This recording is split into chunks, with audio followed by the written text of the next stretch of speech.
um, Arazia Center for Learning and Teaching at Formal Christian College. And we have stacked up some sessions in order so that you get full benefit from expertise from across the world. Unfortunately, in Pakistan, I did ask around for experts and I did not get many agreeable responses to the sessions we wanted to do. But I was very lucky to call upon some international support and for in line with global equity and sharing of knowledge. Many of our esteemed and honorable experts agreed to join us, and you have had a very good, sessions with these and question and answers. As you see, the netiquettes are on the screen, and we will unfortunately, due to numbers, not be able to unmute you. We expect you will state your questions in the chat, and we'll be recording. And they will be also shared on our CLT YouTube channel, and we'll also email all the registrants the information, as we always say. So going on to the topic for today, it is implementing AI on campus. And very shortly, I will introduce Hoda Mustafa. In the meantime, as you can see, the agenda is about, we have talked so far about AI tools, AI literacy skills. We have talked about AI prompting. We have talked about how to leverage AI in all different areas of teaching and learning. And so now we are moving beyond and syllabi templates for the classroom, syllabi policies for the courses. Now we are moving on to the wider, canvas. We're talking about how to implement AI on campus, which is not necessarily just the classroom. We have, I think, covered that in detail. It might be a bit of that. But also, we are going to go to institutional thinking about AI guidelines and so on. AI, we all know, has smashed all records for speed. And the adoption has been so quick that at the individual level, we are as perplexed to a large scale. Our surveys show that we are aware of it, and perhaps we are starting to use it, but we are not very effective in its use and so on. But though the challenge remains at the individual level, there's even more challenge at the institutional level. And in our session with the MCall yesterday, a very good point came up that there's challenge of leadership awareness and leadership preparedness to deal with AI has been one of the major concerns. And I think we can take the same issue then tomorrow, perhaps we'll talk about it, how at the societal level, how at the national level, how at the regional level, these issues are very rarely being aligned together for a better structured response. So now at this session, we are going to talk about institutionalization of AI. And who better than to talk about it than Hoda Mustafa? She has been, I am very proud to call her a very good friend. She is the head of the Center of the Learning and Teaching at Cairo, American University, Cairo. It is one of the finest campuses I have seen to date, and with very excellent faculty. And she's a professor of practice and the director, but you are Huda, doctor, real doctor, medicine doctor by education. And the first time I got to know, I was surprised, what is a doctor doing, in teaching? But then, that why not? And that was such a lovely combination. And you are very strong actually in your areas of educational development, digital education, and strategic educational initiatives. And that's where you are, I have, in that capacity, I've invited you. You collaborate across the universities I think, do a lot of development work in other campuses as well, faculty development work at other campuses, and teaching and learning, formative assessment, or some integration of critical thinking in the curriculum are some of your key areas. Like I said, you are an MD in medicine and MSc in ophthalmology. Next time I see you, I'll perhaps ask you to check my eyes also.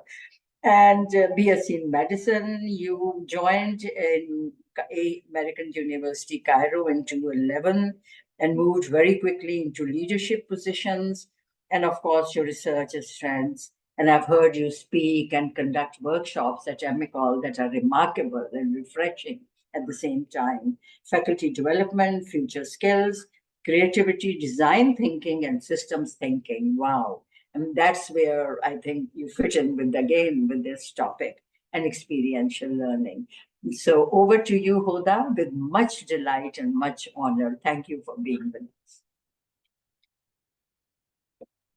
Thank you very much, Roxana, for the very warm and expansive introduction. So I appreciate that.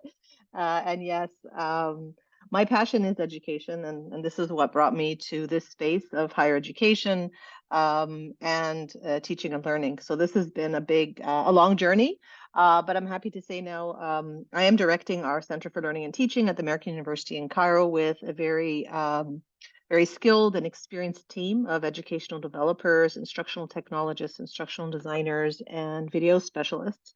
So we are modeled as a center after most of the traditional and innovative centers for learning and teaching in the United States. We are an American university in Egypt, but we are essentially a liberal arts institution with American-inspired outcomes and an approach in general to our strategy and aligning with a lot of the US, I would say, best practices and ways of knowing and learning.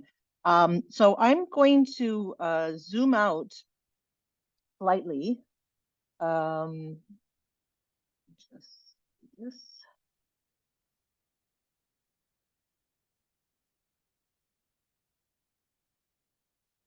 And set the stage for a bigger question, which is what are the roles of higher education with the advent of artificial intelligence? So artificial intelligence has been around since the 50s, since the 60s. It's not a new technology. It's not a new platform. However, in November of 2022, something happened where users who may not fully understand the back end of how AI, it became more accessible to everyone. And this reminds me of a disruption that happened in higher education and multiple disruptions in higher education of what happened during COVID and what it looked like and how institutions responded and what lessons were learned from reacting, responding, and transforming the way we think about higher education when we were forced in days or weeks to actually transform our mode of teaching, our mode of learning, our student services, our professional development. Everything needed to be rethought and reassessed and transformed in a very, very short time. So with any kind of disruption or change, higher education traditionally tends to react versus perhaps having, and again, I'm making generalizations in this sense, but what happened was a reaction to a reality that just became in our face, where we had to react to it. In the COVID situation, a lot of very good things started to emerge around higher education. Academic generosity, collaboration and co-creation, sharing of resources, the ability to prioritize needs of our students, prioritize needs of our faculty, think very quickly in an agile manner, which may not have been as evident in the last decade before COVID. And what I like to take away from that is with intent and by design, we can, in fact, as institutions of higher education, we can play a role in how the AI moment or the AI era or this paradigm shift affects us as higher education. So there's a lot of hype around AI. There's a lot of, let's say, fear around how it will impact everything from the student learning journey to how we recruit students to whether or not students will even value a higher education degree in the future. And all these are unanswered questions. I don't think anybody has the answer, but I think all of us have the tools in which to think deeply about these problems through the lens of the values of what higher education promises to our students, to our parents, to families, to communities, and to society at large. So I'm going to refer to Ethan Mollick, who is at Wharton Business School, a professor of entrepreneurship, and he has been really leading the thought around pushing the envelope, as they say, of integrating AI and thinking about how AI works and how it will change the way we teach, change the way students learn. And he's been testing extensively with his students in his courses. And he has a very, I think, very insightful newsletter that I read every time he releases it. I subscribe to it. It's called One Useful Thing. And this is a slightly older piece from his newsletter, but he has quoted or he has cited or he has referred to a couple of key ideas about how AI is actually impacting the way we think about higher education. So when you look at a study that was done between 2022 and 2023, humans, when they were asked, AI specialists, when they were asked, when they thought AI could beat humans at every possible task, shifted from thinking that this would happen in 2060 to thinking and predicting that this could happen by 2047, which is a decrease of 13 years in just the past year. So up until the end of 2023, most or the AI experts that were making these predictions, even though they are, yes, AI experts, but some of their predictions may not be as reliable. But it's important to think that this is a very fast moving target. So the ability of these AI tools to do new things, even in the last few weeks, ChatGPT Omni has been released, the kinds of things that AI can do, the kinds of exposure that we have as universities, as students, as teachers, as administrators, it's moving at an exponential rate.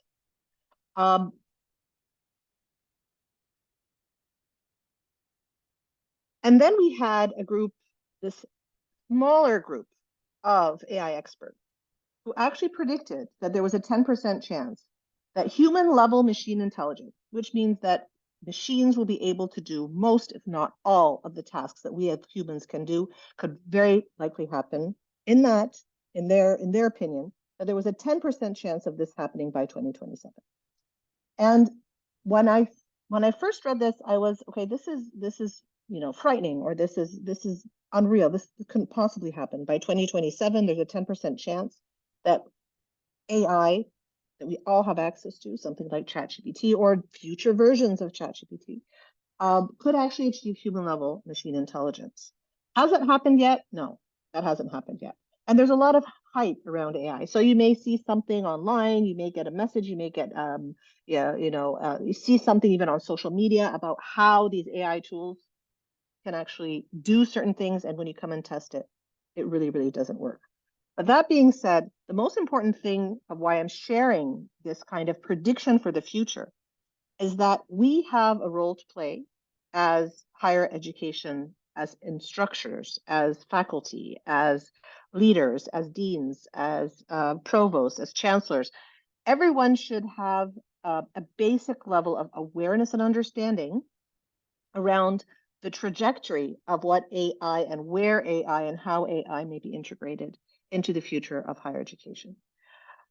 And then I stumbled upon this article in The Atlantic a few months ago by Adrienne Lafrance. And the title of this article is The Rise of Techno Authoritarianism.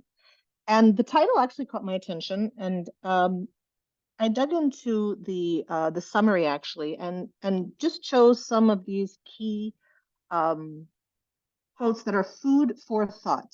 And this workshop, I don't expect you to take away, or I would hope that you would take away let's say, a passion or a hunger for rethinking the status quo and rethinking what your role is in re-engineering, and rethinking higher education.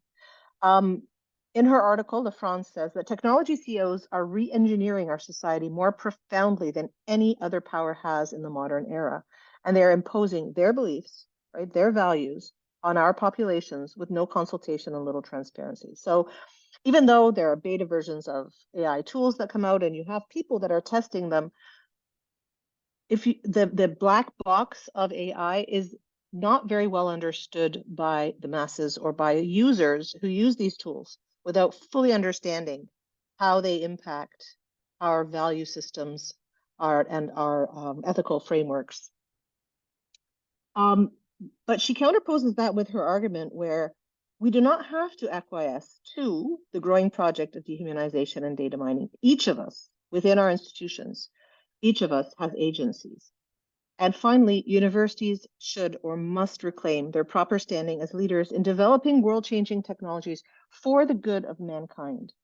So stepping into the seat of universities of higher education, we do have a role to play in this VUCA world of volatility, uncertainty, ambiguity, and complexity. And unless we come together either within our institutions or across consortia of institutions or across nations or across continents or even globally to come together and think of how are we going to preserve our core values of higher education, freedom of expression, equity, inclusion, all the values we hold dear, access to all, or access for all, already students who can pay for a paid account, and this is why I was excited at first when I heard about GPT Omni or ChatGPT 4.0, because it's supposedly going to be free for everyone. Not all students, for example, in Egypt have access to a $20 account on GPT-4 or can afford to pay for all these tools.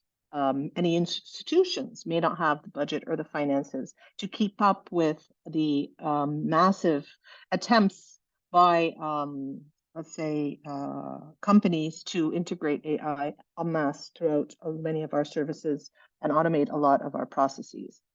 When you look, and this is the work, this is from Anna Mills, who you may be familiar with. She is one of the leaders who's been talking about writing and AI. We hosted her actually online for a series of workshops, one workshop, I think maybe two, at CLT. And she shared this where when we look at our role as higher education in upskilling and reskilling and training our students to become more competitive and to be better educated, aware, and responsible around the use of AI, it really is a game changer. We have to think very carefully about the where and the what and the why of integrating any AI tool into the student learning journey, knowing that if we decide not to, which I don't think any university really can afford to do that, our role in preparing our students is extremely important.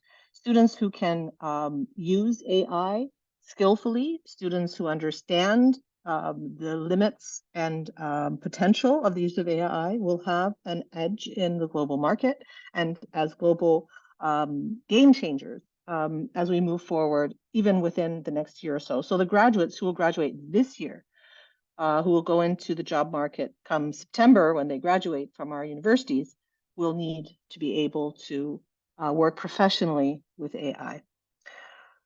So by 2030, this is again from the McKinsey report that's cited here, activities will account for up to 30% of hours currently worked across the US economy, and they will be automated. So 30% of the hours of any individual will be automated. This is a prediction, right? This is what we think will happen. Different types of jobs will be transformed. And I hesitate to say replaced because I'm not so sure about replacing jobs, but definitely a lot of jobs will be transformed. And only those who have this added skill set that they gain either through higher education, whether they gain through their own upskilling or their own professional development or their own skills building. Many countries are actually, Singapore, I think, is one of them, where they are issuing stipends to all their nationals to pay for micro-credentialing in AI tools and in the use of AI professionally, to make sure that as a nation, they are upskilled and can meet the demands of the new workforce. So these are things to think about when you design programs. These are things to think about when you, beyond, for example, writing courses, but in all the STEM disciplines, creative disciplines, legal professionals, there will be a change in the way we work, and thus we need to change the way we prepare our students for the future.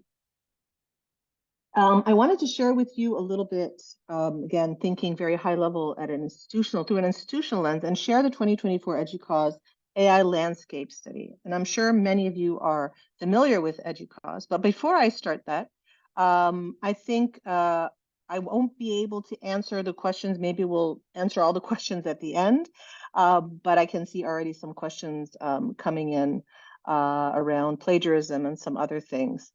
So we'll talk about those questions hopefully near the end. My presentation is not very long, and I wanted to leave space for questions.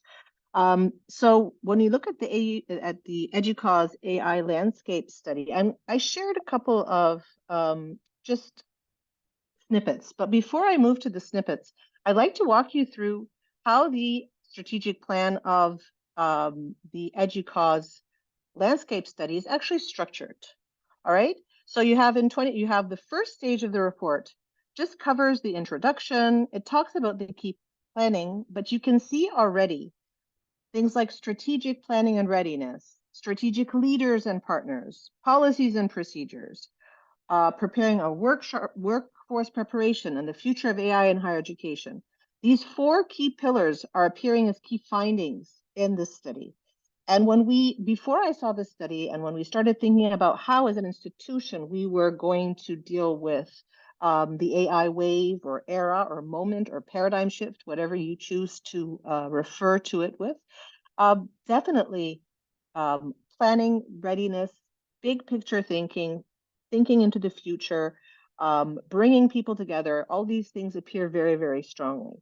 So what I like about this study also is this is a toolkit that you can also apply to your own institutions. So in strategic planning and readiness, you have a lot of data coming out of the report across, I think, over 800 responses from different strategic leaders and partners. So you have different types of stakeholders reporting, and then you have links to things like policies and procedures, and people's impression on what kinds of policies are being revised and what needs to change in the face of AI. So going back to here, an important stakeholder in motivating institutions to rethink their strategic planning is the faculty. And these are some of the concerns that faculty and teachers. So 73% of the respondents, I think I have the total number here at the bottom, I think it's around 800. 73% of them are concerned about the rise of student use of AI in their courses for many reasons. And I know that you have been attending other workshops, but there is a real fear amongst most of the faculty that I interact with, what's going to happen to my students' learning, and how can I make sure that my students are achieving the learning outcomes, even if I redesign my learning outcomes, the learning outcomes that I set as a program, the graduate attributes. How do I make sure my graduates are achieving that same level of challenge, that same level of skills when they have access to tools that can do the work for them? So this is a concern, and it requires a huge amount of effort from faculty to rethink their courses and to rethink their learning outcomes, and to redesign, not from scratch, but through the lens of what AI can do. There are other concerns around inappropriate use of AI. So many of our faculty do allow their students to use AI, and many of our faculty don't. And we have left this at our institution to the purview of the faculty member themselves, because they know best how their students achieve that learning outcome. Another concern, a lot of faculty about falling behind and not being able to keep up. So these are some very quick, I would say, concerns that need to be taken into account when you start planning as an institution. Many institutions run institutional surveys or temperature checks to get a sense of where their constituents are on things like how frequent or where AI should be integrated. And these are where institutional leaders, this is a poll from the EDUCAUSE landscape study, leaders' general attitude toward AI by job role. So if you compare faculty to executive leaders, right, you can already see that the very cautious is almost double, more than double the executive leaders. So faculty are much more cautious. If you combine the very cautious and the mix, which I don't think is a good idea, but again, just to bring in a mix of caution, you see that, again, executive leaders are 52% of them have a mix of caution and enthusiasm. So what drew me to this graph was actually that there is a gap between executive leaders, people who are in decision-making positions, and faculty on the ground. And this is where Centers for Learning and Teaching can bridge this gap. This is where institutional committees and task forces can bridge this gap. But the most important thing is for all these stakeholders to be involved in any kind of strategic decision-making. It's not enough for directors of centers or for associate provosts of innovation centers or for leaders in educational technology or leading centers to make these decisions. It's very important for this to be a community decision. And this is where I always like to say collaboration is very hard. And people's ability to actually do these kinds of things together is where the challenge really lies. And I'll talk to you a little bit about what we've been doing at our institution. I'm going to skip these just for time because I think I'd rather spend time on the questions. When you look at what our students have access to, we know that our students are using, and in a recent poll, I think a few months ago, not more than a few months ago, 76%, I think this was run by the National Center for Student Engagement, if I'm not mistaken, but over 75% of students were using AI tools regularly for their coursework. That's the reality of where we are now. Free versions of ChatGPT. Now we have GPT for Omni, paid versions. All these tools are freely available to our students. And we know this is a fast moving target. It is the reality we find ourselves in. And we have no choice but to transform very quickly and to bring this into our strategic planning space, to bring this into our design space as we design new programs, to bring it into our institutional planning space, and to communicate across multiple stakeholders. And we already know that ChatGPT and other AI models have already been integrated into medicine, into human resources, into automation of student services. It's already there. If we don't seriously consider how this fits into the big picture of our institutions, we could be lagging behind. And I think we have a sweet spot, or we have a window, but that window is, I don't think it's closing, but it's starting to close for institutions to think very strategically about how they want to integrate AI, everything from awareness to implementation. This is a study that was done in BCG, which is the Boston Consulting Group, again from Ethan Mollick's One Useful Thing newsletter.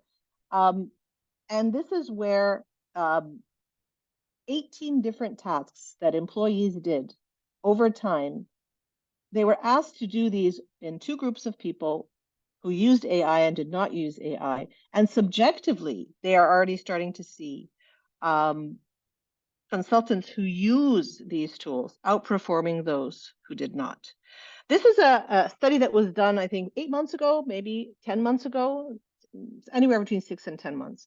People are already starting to see actually some counterproduction or some counterproductive impacts of AI. I use AI for many of the things that I do in every day, drafting, redrafting, checking grammar, rewording, brainstorming, ideation, synthesis, generating insights. And I'm still at a stage where I can definitely do it better myself. but it definitely helps speed things up. So from an efficiency perspective, with someone who has a very critical eye, or someone who is in their phase of their career that we are as educators, we have an additional skill set that we can apply to AI generated content that our students may not have. And this is what struck me when I looked at this. If you have professional consultants who have already years of, or at least 3 to 5 years of experience without AI, you can't compare those to a fresh graduate who doesn't have that experience, who doesn't have that criticality. And we'll talk a little bit about critical AI literacy as well. Students have access to Copilot from Microsoft. People have access to Gemini from Google. All of these are free tools, and many institutions now, most institutions now in the United States, are thinking about how AUC has got integrated Gemini into our Google Canvas workplace, are thinking about how to securely and safely avail at least one model, one platform for their stakeholders, because safety and security is also very important. And we want our students and our faculty and our staff to be using tools in a safe environment. And then finally, hello, ChatGPT for Omni. I think I talked about this, but in just a few months, right, new tools are being released. They can do phenomenal things. We all see the videos, image understanding, identifying objects, analyzing images and videos, data analysis, real-time translation, conversational. The new app can have a conversation with it. I'm sure many of you have seen that.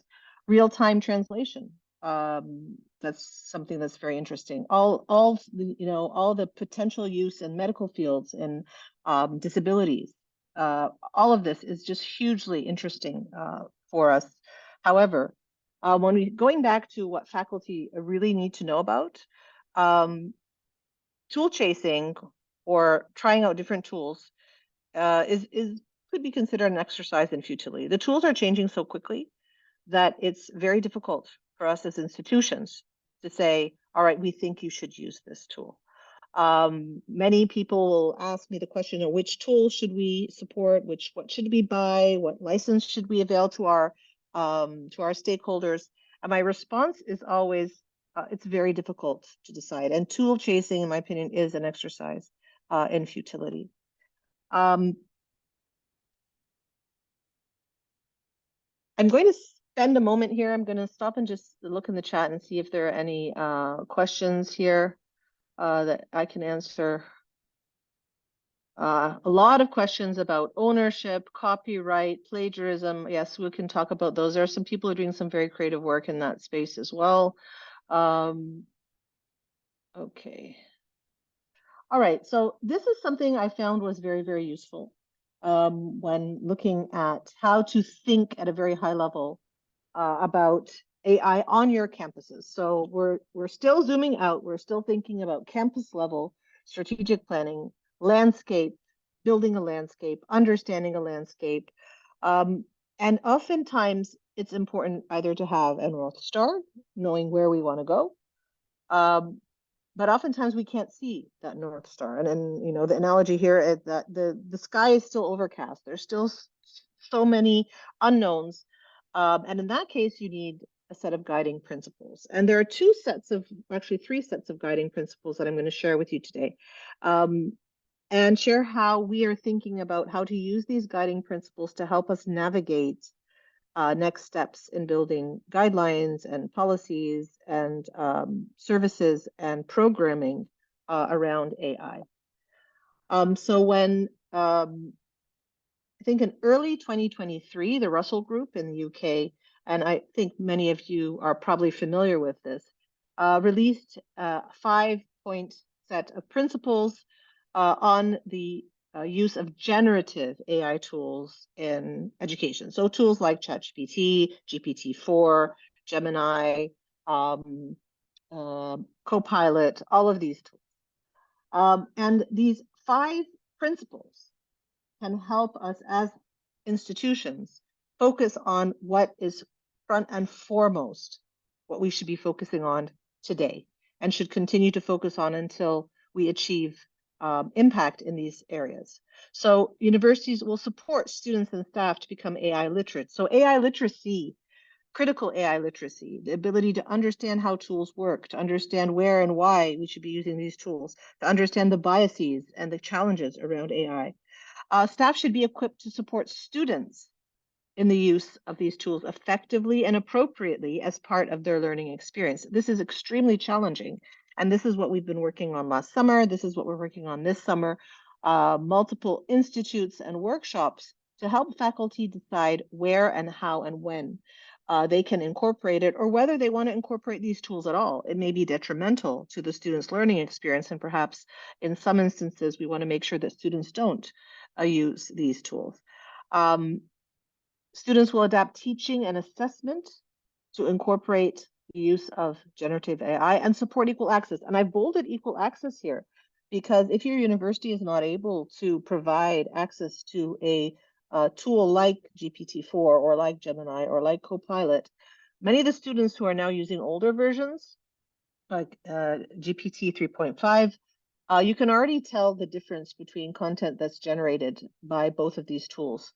The newer the tool, the more robust the tool, the better the output.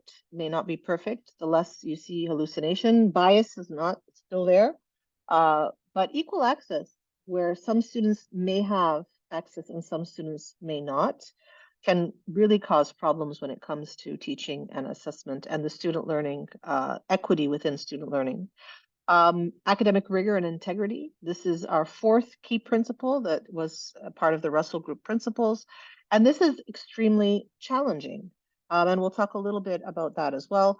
And then universities working collaboratively, like we're doing here, where Roxana invited me to speak about this, but also other consortia and other universities coming together to share what they've been doing. OECD also has a set of AI principles. And these are, again, high-level principles that also have recommendations for policymakers. So if you are in a position where you can consider investing in AI R&D or investing in AI tools, in building and fostering a digital ecosystem for AI within your university. So for those of you who are working in the area of higher education digital transformation, for those of you who are working in the areas of processes and automating processes within your institution. You also have to take into consideration these value-based principles like human-centered values and fairness, transparency and explainability, robustness, security, and safety. Anyone who's working, again, digital transformation, cybersecurity, making sure that what our students and our faculty are using and building their human capacity for understanding the threat of these digital tools. And finally, of course, accountability. So you can learn from these principles and borrow from these principles these sets of values that can be incorporated into any planning procedure that you do. And this is one of the guiding principles that I found also very useful for starting conversations at your institution about how the university should be adopting, incorporating, and adapting to the new AI reality. And these 6 principles are from Elon University in the United States. Lee Rainey, who I was talking to Roxana about, who was our keynote speaker in next week's Amical keynote conference. This comes out of the Center for Reimagining the Internet, which has now been renamed. I can't remember the name of the new center. Lee Rainey is the new director of that center.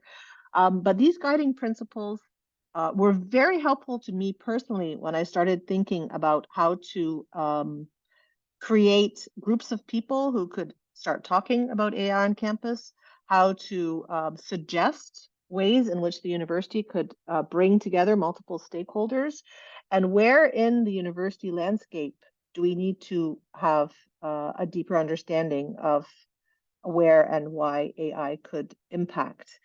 So these principles, people and not technology, people first. We have to always consider that again, when we say pedagogy first, and we should not incorporate a technology that is just for the sake of technology, there really needs to be a purpose, and people must come first before the technology. We should promote digital inclusion within beyond our institutions, incorporating digital and information literacy and critical AI literacy must become an essential part of our core education. So every student that goes through our system should be exposed multiple times across multiple areas, whether within a core institution or even within their discipline, on digital information literacy and critical AI literacy. Any AI tool should only be incorporated if it enhances teaching and learning. And this is where a lot of faculty, quite rightly, will say, I do not want my students to be using an AI tool for this particular assignment or for this particular part of an assignment or in this particular course. This fifth principle is about learning technologies. Learning about technology should become part of our habits of mind. It is an experiential and lifelong process. So by instilling this learning culture around technology, this is paramount. This is so important for this generation, is to understand that they need to have the skills to understand how these technologies work for life. Because in 2 years' time, 5 years' time, 10 years' time, new technologies are going to emerge that may not be as transparent, that may not be as useful, that may be more dangerous. We already know now that 20 years, 15 years after the ubiquitous spread of social media, we know there's a downside for social media, even though there are many advantages. But being able to recognize things like the mental health impact of social media, being able to recognize bias and hallucinations that AI generates, being able to understand the climate impact on just one simple prompt and how it impacts our climate. Every time you run a prompt, you're actually making a small footprint in our global climate footprint. AI research and development must be done responsibly, and this is where universities really have to play a role. Going back to Adrienne Lafrance's piece,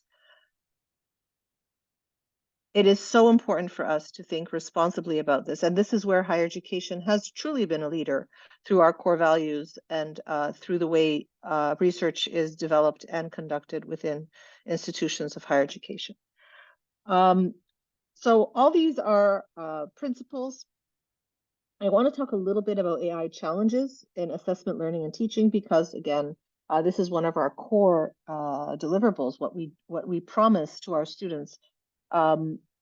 And I want to borrow this approach to futures thinking from Voris. This is called the Voris cone.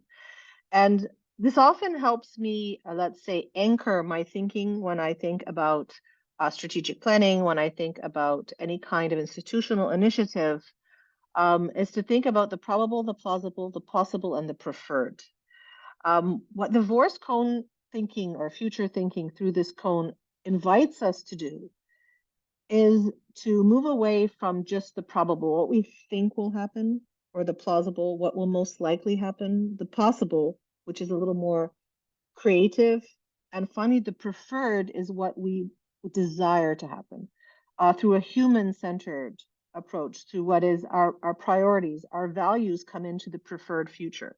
So when we think through a preferred futures thinking, we start to bring in these human values. We start to bring in our core principles, like those Russell principles or those 6 principles from Elon University.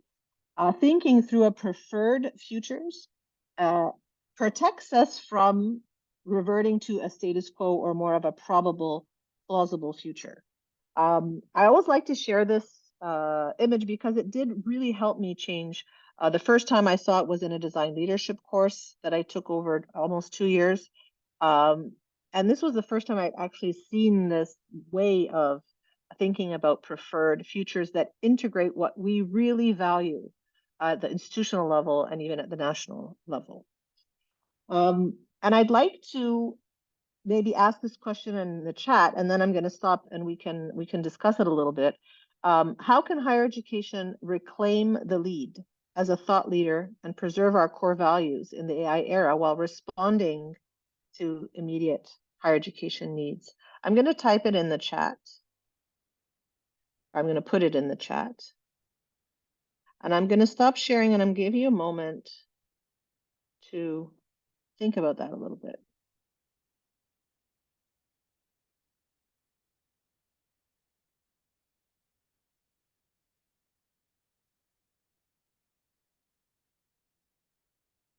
You have made people go into a thinking mode. I like that question. And I can see Eric, really holding his head. Eric, come up with answers. It's So, a difficult question. That's why I skipped the easy Mentimeter questions, because I yeah. think knowing that everyone has already started thinking about the little pieces, but this is a little more challenging. I think you just to, give not the 20 questions, but just to give the pointers. Perhaps you are asking about our human values and our moral values and so many other contextual based, um, setup to consider when thinking about higher education, because any institution has its own core values to follow, right? And you run by certain dictum that you want to sort of make it prevail around the campus ethos. So if AI could be a leveler in some ways. It can create differences in some ways, but it still has a commonality across all its responses, which are more generic. And they do not necessarily, unless you state into the prompts the different caveats of the context and the values, that it will really respond to what you want. And I think that is where the human mind takes precedence. The human mind and the prompting that it wants to which it wants to respond. And I have seen many a times AI writing back to me, and I said, but this is not what I asked, and this is what I was wanting you to consider. It quickly says, sorry, I did not give you the right answer. Let me try again, sort of a thing. And I have noticed that right now, it does not have even the capability to understand what you are saying as a human being at certain levels and to respond appropriately to that. So I think the human mind, as yet, like you said, is still more powerful than, at least for professionals like you and me. I can understand that it's very tempting for students. They think it's something that they could not produce. I have always used AI as assistant, sort of, so second guessing, brainstorming, in developing. It's like, okay, then let's see. And it's more like a system that comes up with some data, and then you can see the gaps and you can see something. So, and it has happened many times with me. It gives a structure, and I say, but you haven't covered this. And, oh, yes. And then, of course, it starts diluting. After 2, 3 prompts, it starts forgetting its own previous prompt answers.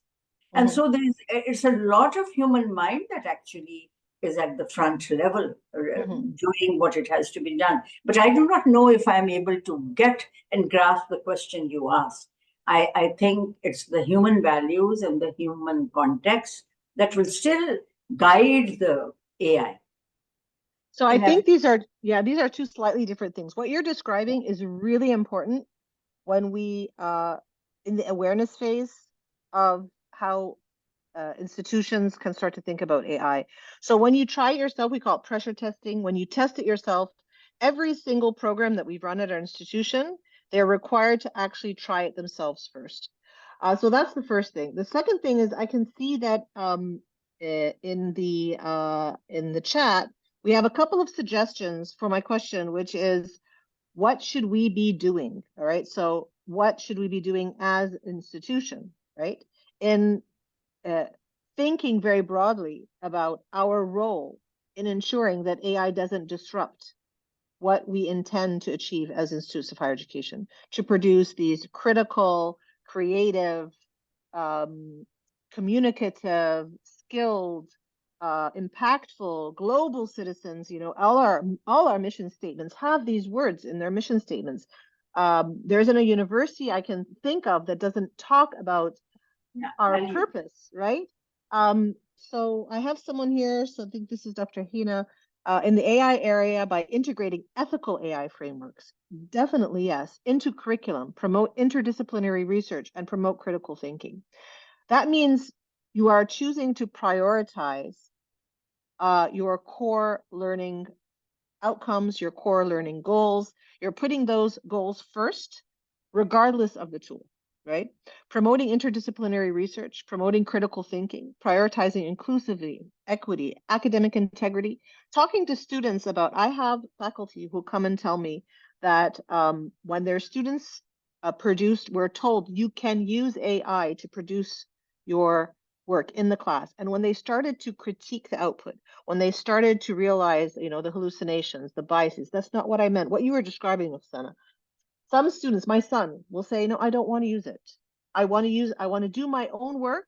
And then if I need an assistant, if I need, things like a grammar corrector, or maybe some of these things, even though for writing instructor, this is extremely important, right? I know that it's very tempting for students to want to use these tools, but will this affect? Writing is building critical thinking. Learning how to write is part of critical thinking. Learning how to read is part of critical thinking. If our students aren't writing and they're not reading, it becomes more difficult for us to build to promote critical thinking, like Dr. Hina was saying here. And then academic integrity. What are our definitions? Maybe we need to rethink what academic integrity really means. It will change. I'm almost sure that in a couple of years' time, our, let's say, our allowances, our permissions within what students are permitted to do and not permitted to do, and what is considered outside the realm of academic integrity will change.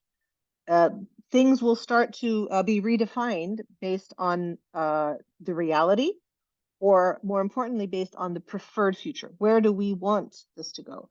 So producing original work is the core of academic integrity. Producing original, creative, impactful work. That's why we adhere so strongly to academic integrity, right? Not producing original work means you don't take someone else's work and pass it off as your own. So we've got another one here from Dr. Tazeen. Higher ed teachers face a paradigm shift, right? They find themselves in a situation where you're not really sure where you want to go. So maybe change assessment criteria, make it more centered toward assessing how well students do at the higher levels of Bloom's taxonomy of learning. Yes, definitely, I agree. Our summer institute this summer is focusing on learning outcomes driven design and redesign.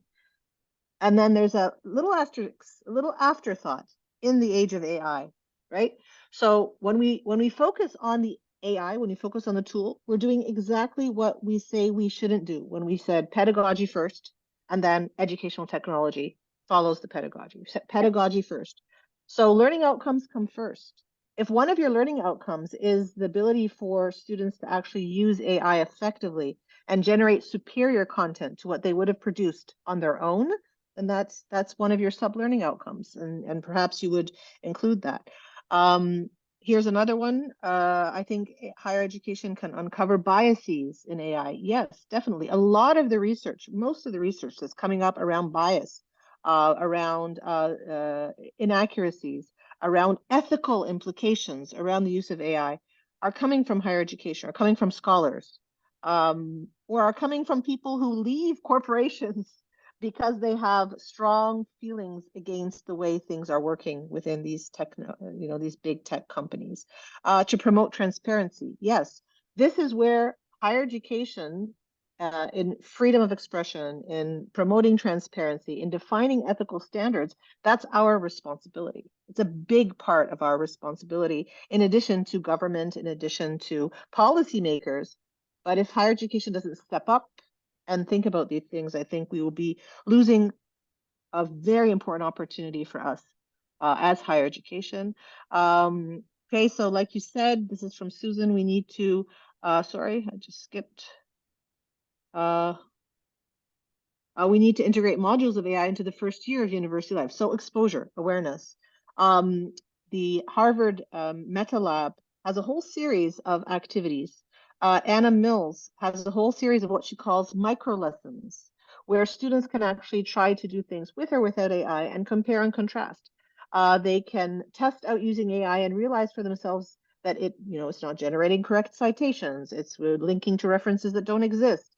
It's hallucinating. There's a lot of bias. Mahabedi, my colleague, runs She's very creative in forcing AI to actually make mistakes and biases, and she runs flags of countries through DALI. And if you ask for a flag of Egypt, if you don't know what the flag of Egypt is, open it up. The real flag of Egypt, the flag of Egypt that came up and popped up for her had Tutankhamun's face on it. That's definitely not the flag of Egypt, right? You get all sorts of things. If you ask an image generator to generate, a worker in Egypt, it brings you historical images. A modern day worker, it's not as accurate as if you were to do that for a Western country. And there's a lot of conversation around biases. I'm not an expert in that, but there are lots of people that are scholars in this area. And I encourage you to explore their work, Mahabeli and other people as well. So AI integrity is coming in, stressing the ethical part of it is coming in. AI and higher education policies must be introduced and implemented immediately, or at least guidelines, guiding principles that your institution should come together and agree that, these are our guiding principles. This is what we adhere to. This is where we want to go. Otherwise, a huge loss is certain in all areas of education. This is from Dr. Jamkhan Mohammed. So we've got a lot of really great ideas, and most of that is what I was hoping you would say. But I see things like higher ed should have thought leaders, discuss trends, universities staying ahead of the game. And I'm going to just stop at Dr. Mahran's comment here. Our universities are not historically that good at staying ahead of the game, even though we say we do, but we may not actually end up staying ahead of the game. So this is very important some great ideas. The chat is phenomenal. So we've got a lot of great ideas here. Okay. I don't think I'm going to have a chance to go through all of them. So maybe I'll wrap up and then we can stop for more questions. Somebody asked about your micro lessons. You talked about micro lessons. Was Yes. that animals? Animals, yes. That's animals. But you can and the Harvard, I'll put it in the chat. I have the links here, but I'll put it in the chat. Your PowerPoint. We'll share the PowerPoint. Yes. Okay, so this is Anna Mills and then micro lessons and Harvard Meta Lab. There are lots of small, really interesting activities on Harvard's Meta Lab. And I'll also share some ideas from our faculty as well.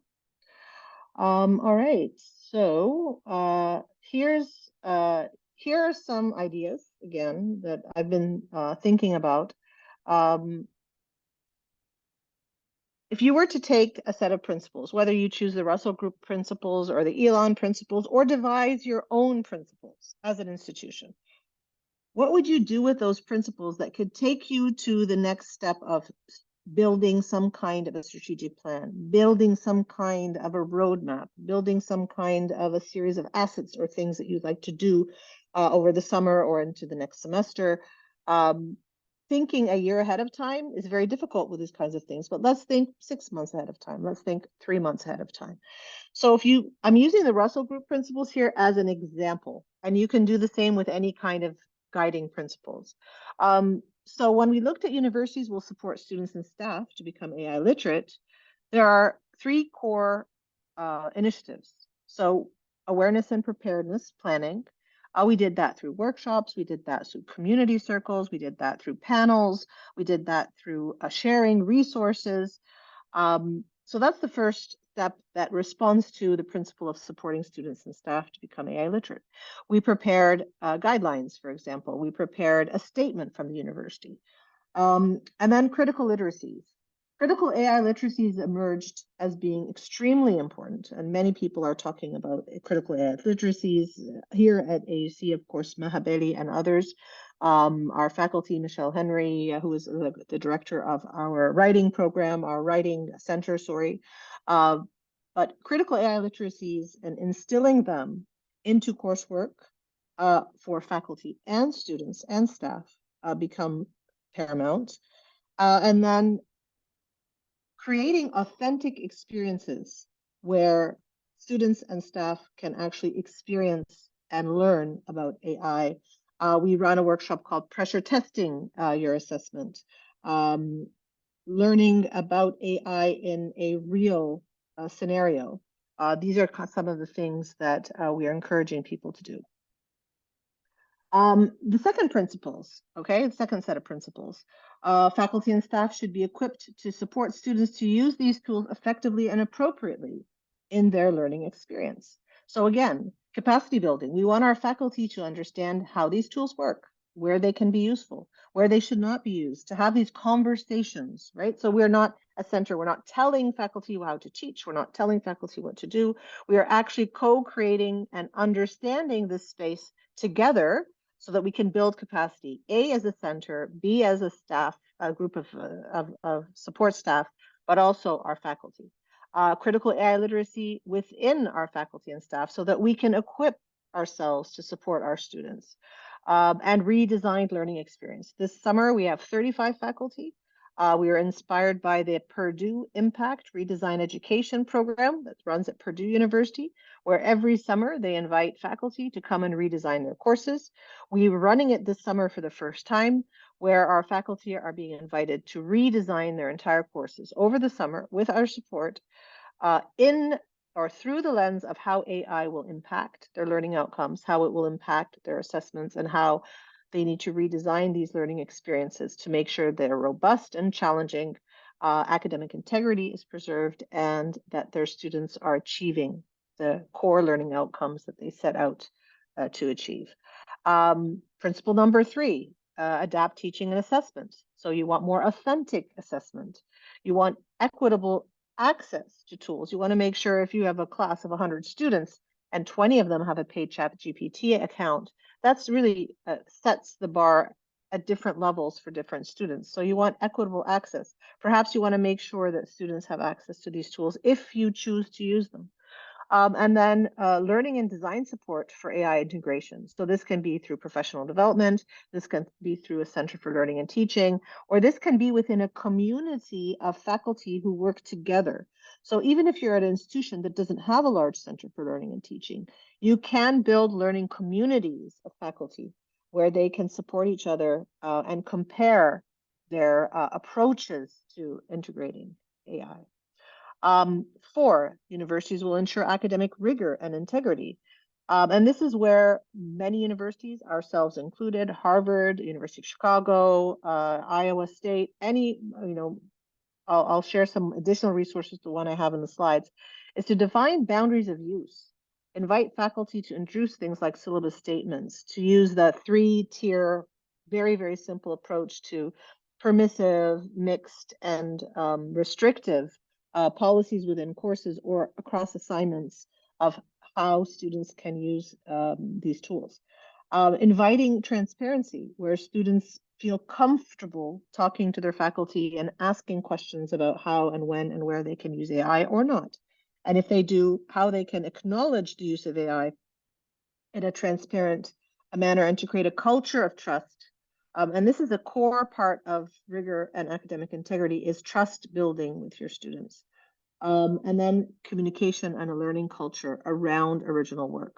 So things like micro lessons, things like pressure testing, things like conversations and discussions about the value of original work with our students is just as important as academic integrity policies and catching students who commit, quote unquote, these violations. Universities will work collaboratively to share best practices, things like open resources. Most of the universities that I've explored, their resources, their guidelines, their policies, their standards are all open. Open and free consortial models like we have within Amical, and then iterative, co-created, and flexible models. And this is a big part of why collaboration works. Because it allows us to iterate, to co-create, and to borrow resources from each other in ways that work best for our institutions, because every institution is slightly different. So again, I'm going to stop here for another question, and I'm going to type it in the chat. Sorry.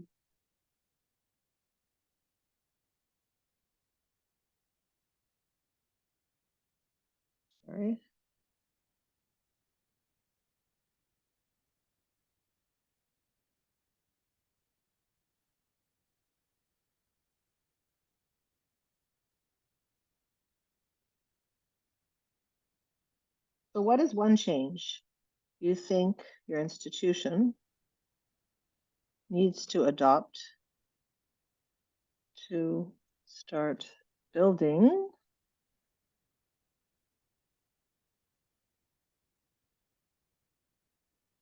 all right, so I put it in the chat. What is one change you think your institution needs to adopt to start building your AI strategy?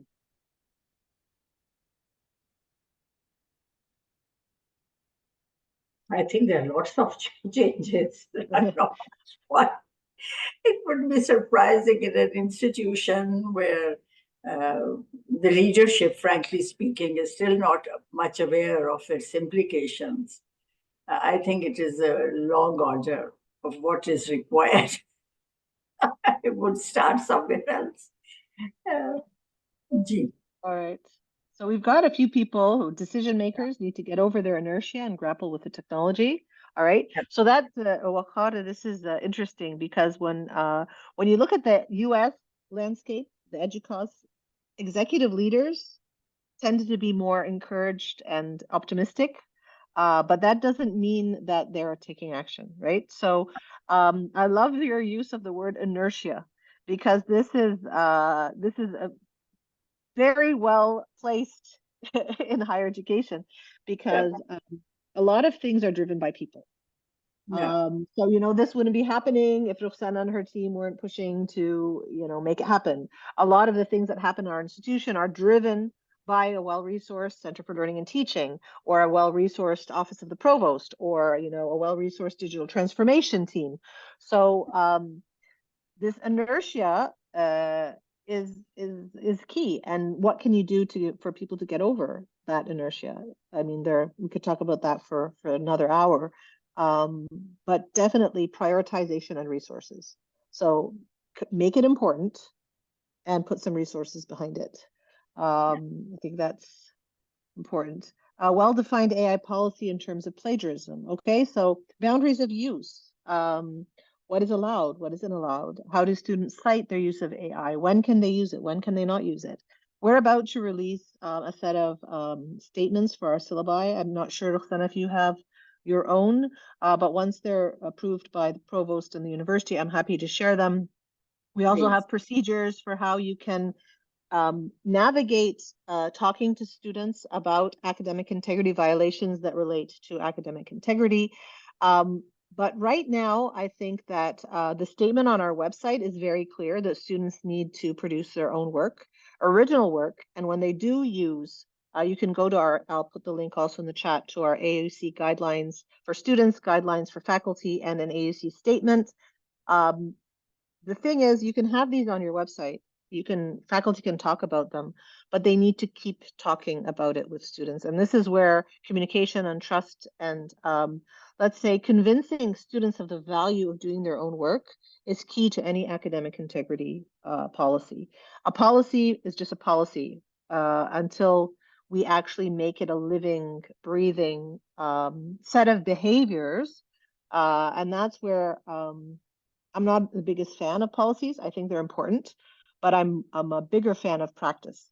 And that's where I think turning policy into practice is difficult. So we've got equip and train faculty with necessary tools. Yes, it will be very difficult for me to imagine a faculty member in today's day and age totally ignoring AI. I think that would be very problematic. Will there be faculty that will totally ignore AI? Yes, definitely, there will be.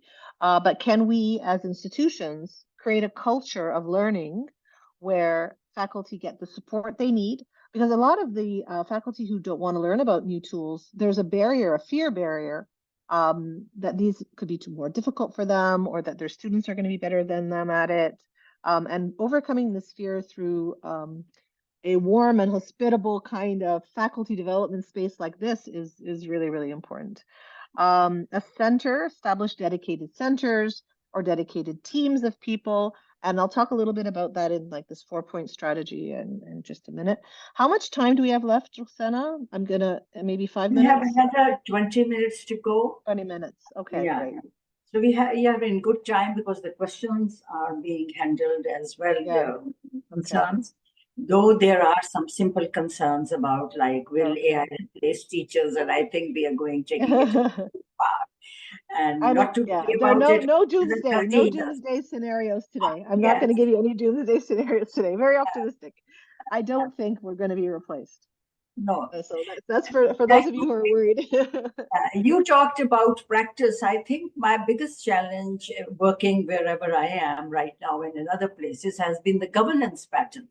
And I Yeah, think that has what has sort of curtailed a lot of activity that should be happening, that there's no margin in the governance practices for certain things and the budgeting and so on, yes, you know, yes, there's yes. just, and you're right. Prioritizing.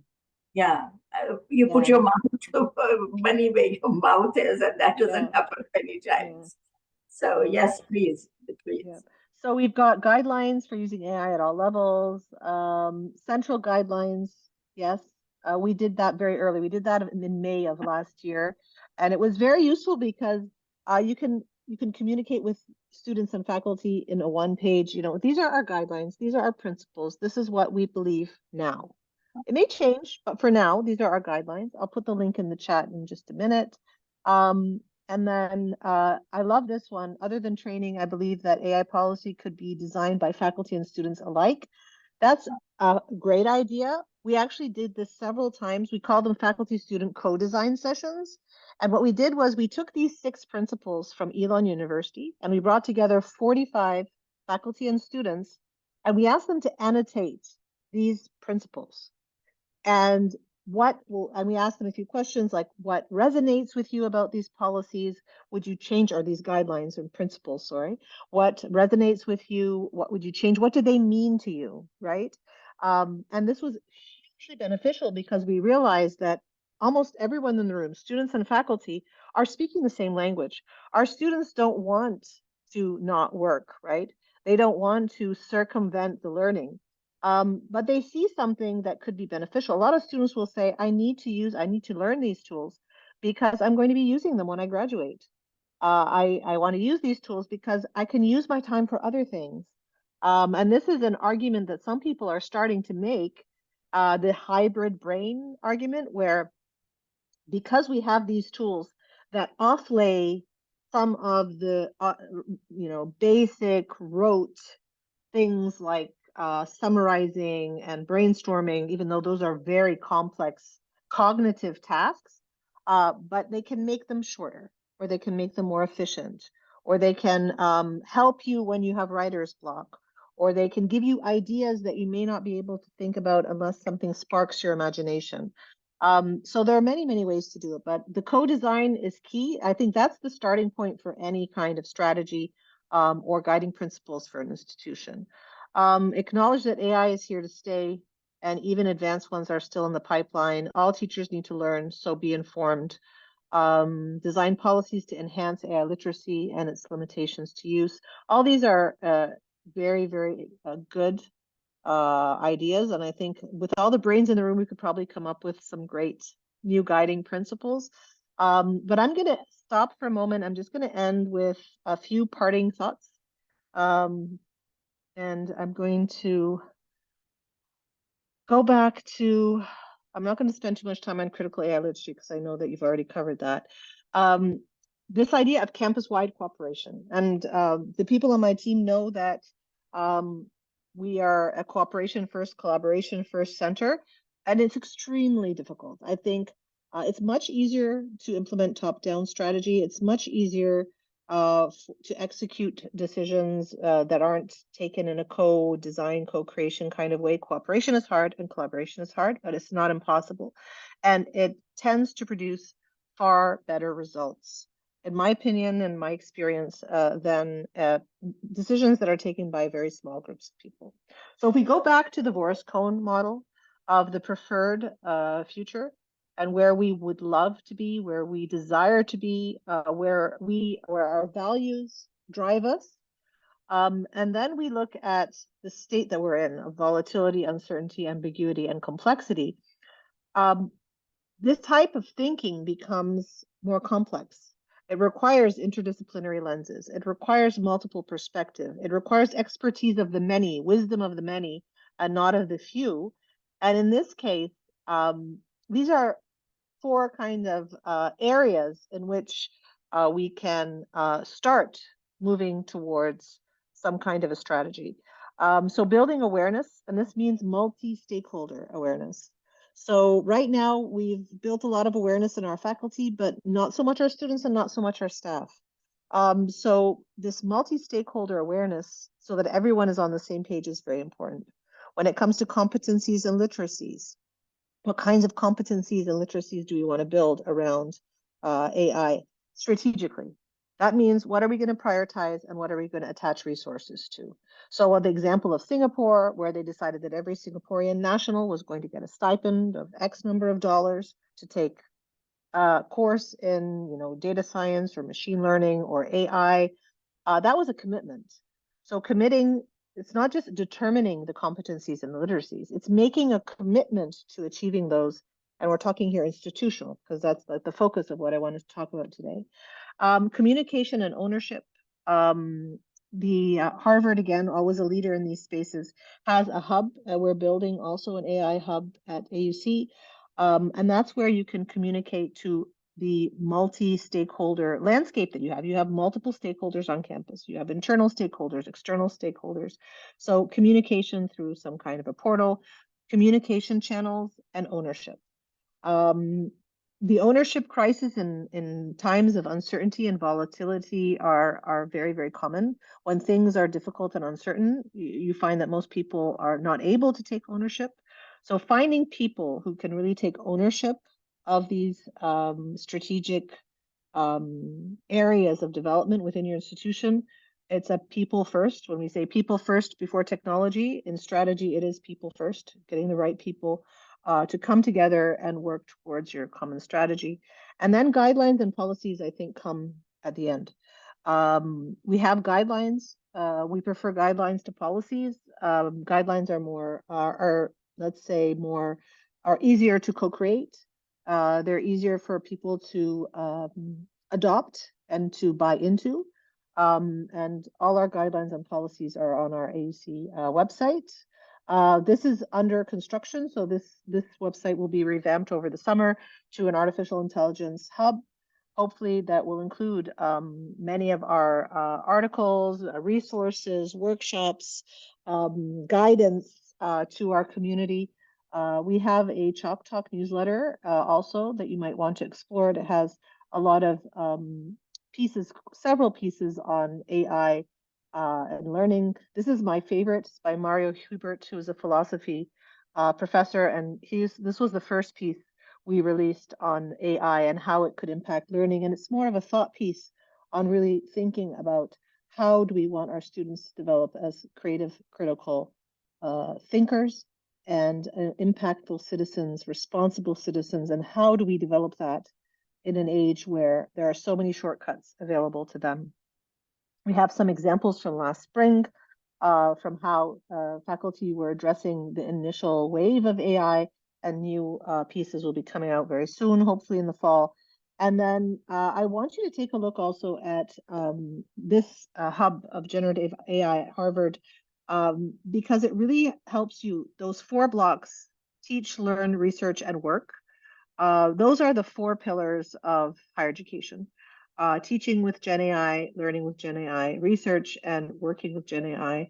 So you can see how they've taken a multi-stakeholder approach to designing their hub. Hopefully we'll also be doing that. It's under the works. We're still working on it. But this is a very, very useful website. And I think you'll also find the Harvard Meta Lab resources under teaching with GenAI. I'm going to stop here, and we have maybe 10 minutes for questions. If anyone has any specific questions for me, I will put resources now in the chat. So this is the link to our CLT website. And this is the link Just to Huda, if our... you add them to your PowerPoint, some of Yes, the I have them. Yes, I have them in my So PowerPoint as well. so because probably that will be easier to, we will share that with everybody with your, that, and the video as well. So if you have them in the PowerPoint, it will be easier for everybody. To have sometimes people want to just catch the links while they're hot. But still, I really admire what you did at American York University. You started literally like with Still the a work in progress. We're not yeah, anywhere close no, yet. you are way ahead of everybody else in Amicol, at least, and us here too. People are talking about AI awareness, and you already put up a draft at a level with all the evidence-based principles in work, and you have worked out a model. I would have wanted you to talk a bit about that model of yours. Yeah, Mhm. from what I understand, you put up a wide stakeholder group. You sort of invited them for their Yes. comments on different areas, predefined structure. You got their Hmm. comments, and then you built your AI guidelines, for the Hmm. campus. Yes. You have got an initial draft, like you say, on your website for faculty, for students, and stuff. But is that draft finished, or is it still a work in progress and can be shared? Everything on our website is where we are now, Okay. and we tend to we are always changing. So very quickly, in a few minutes, in December 2022, Hmm. uh, we started as a center educating ourselves about what was happening in the AI in education landscape. So GPT 3.5, GPT 4, that entire month. And we prepared a series of conversations and panels. So we started off by talking to people, Hmm. introducing these ideas to people, and coming up with a core group of faculty that were willing to spend time in putting together guidelines. So we had a core group of faculty, we called them our AI ambassadors. These are Hmm. volunteer faculty who worked with us over the spring semester of 2023 to come up with guidelines, to sign on to the Elon guiding principles. As a university, we signed on to them to get feedback on these guiding principles when Elon University was issuing them, to give feedback on them, and to come up with what are the priorities, what do we need to start working on. The first thing we realized, we need a statement from the university. So we issued our statement in the first 6 months of after ChatGPT was Wow. released. So, And then guidelines for students and guidelines for faculty. Something needed to go into their syllabi. Academic integrity. I'm part of the Academic Integrity Council. So they started thinking about, okay, how are we going to handle cases that are reported hmm. for academic integrity violations? Yeah. We started talking about AI detectors. Our stance is that AI detectors are unreliable and we do not support their use Yeah. for a faculty in general, even though there are some faculty who choose to use them in addition to other tools. We do not support that as a center. We opted out of Turnitin AI detector. We switched it off, and Yeah. we're not supporting AI detection. We are using other tools. So we have a piece also on why AI detectors don't work. Yeah. We sent that out to faculty.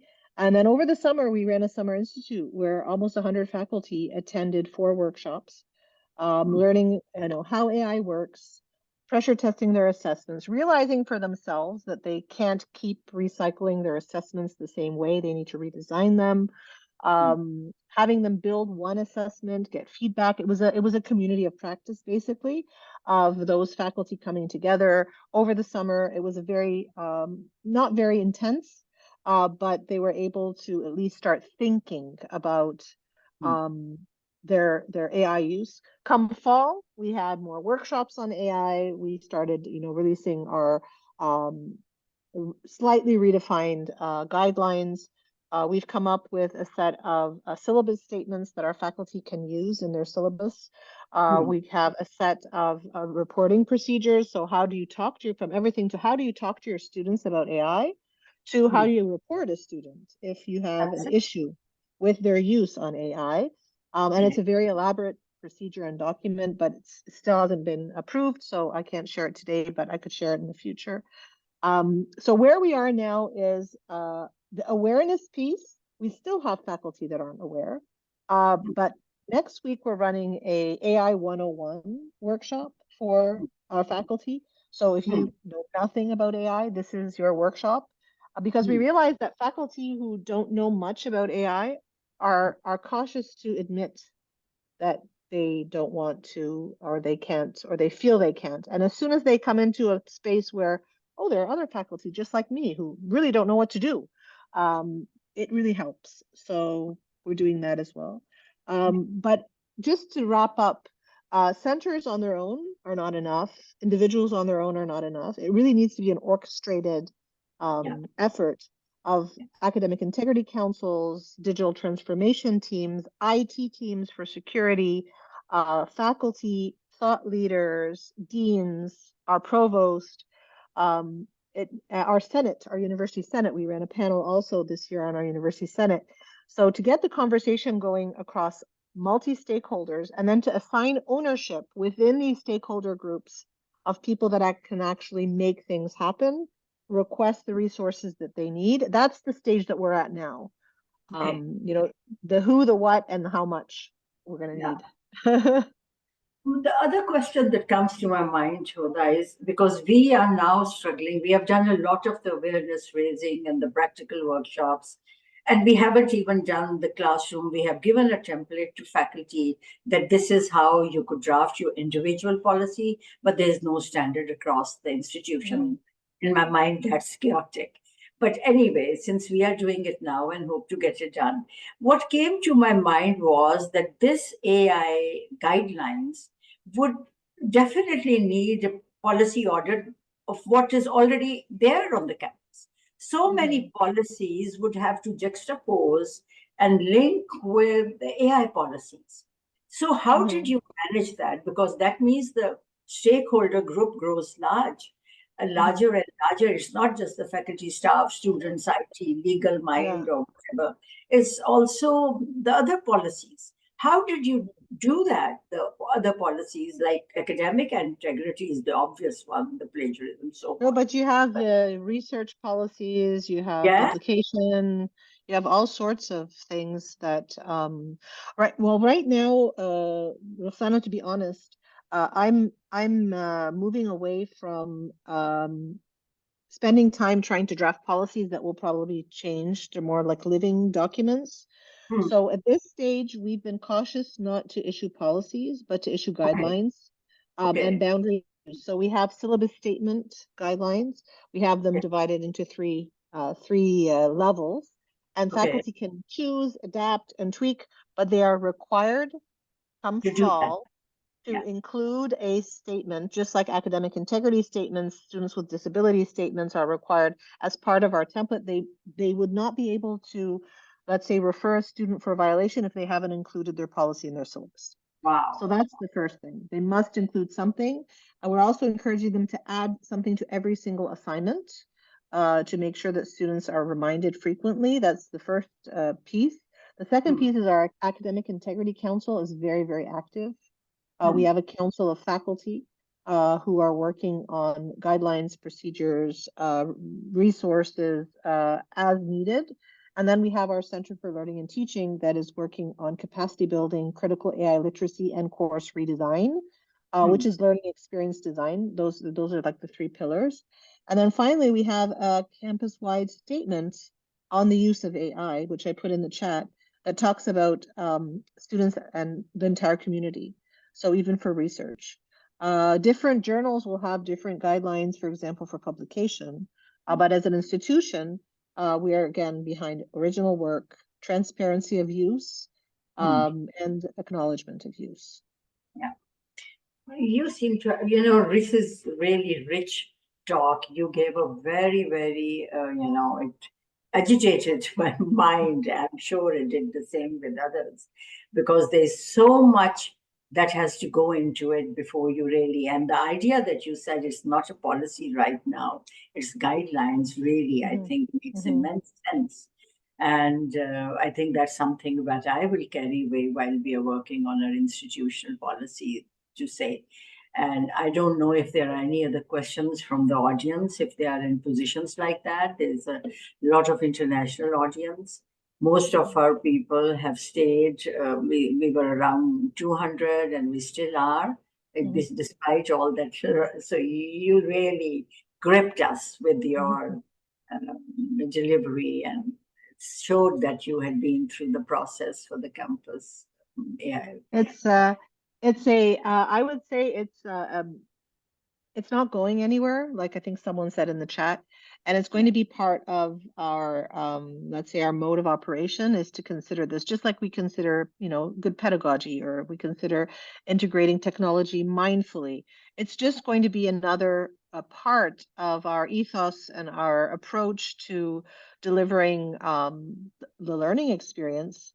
And if we see it as such, we don't see it as a threat. We don't see it as, I was using the word disruption, but I mean, really, it's going to be part and parcel. We have to adapt and transform. And thank you very much. This has been an amazing session. Thank you all for coming and for staying, and thank you, Roxana, for inviting me. And I'm looking forward to seeing you next week at Amical online with Lee Rainey's keynote session, which will be, I'm sure, very, very interesting and insightful. Yeah, they're having it with the AMICOL. So we encourage Yes. our FCC faculty to please register for that session. We can register for free, and I've today sent you again the invite for today's program. I definitely encourage you. I will listen to Renee now that you have alerted me, and thank you so much. Hoda, can't tell you what a delight it always is, and how much I personally learn from you every time I sort of listen to you. And you're way ahead in so many things, and I admire that. I have no qualms in saying. So give my regards to Maha and Aziza, please. And thank you so much to Thank all you very much. who are really, Professor Hoda, you are getting all the accolades. Thank you very can much, come everyone. across. Thank you. And thank you so much to our audience Thank for you, their Roxana. great Thank and you. great Thank you. questions. Thank you so much. Bye-bye. Thank you all. Thank you. Have a lovely day.